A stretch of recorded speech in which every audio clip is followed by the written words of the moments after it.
Hello everyone, welcome to our podcast. I'm Pooh.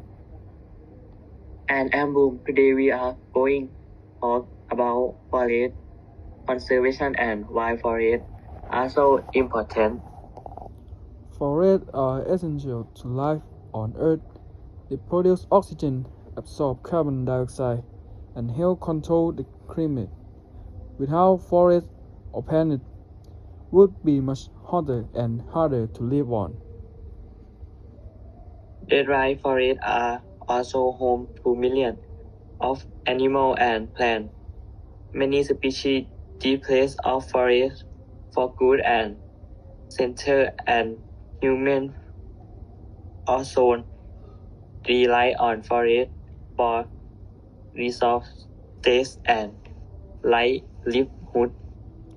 Unfortunately, forests are disappearing quickly.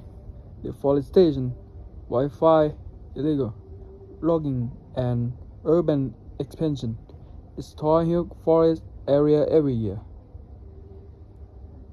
When forests are destroyed, animals lose their habitats, ecosystems are damaged, and climate change becomes more severe.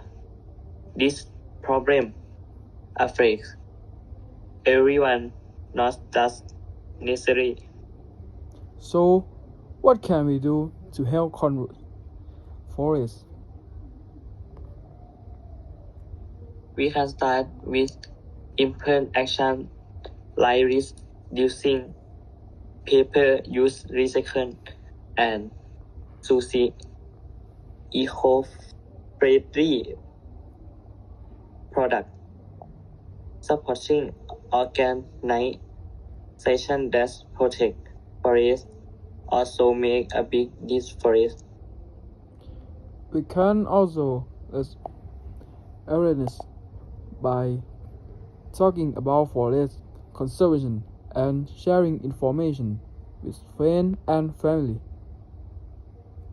And remember, when we save forests, we save life on Earth. Thank you for listening.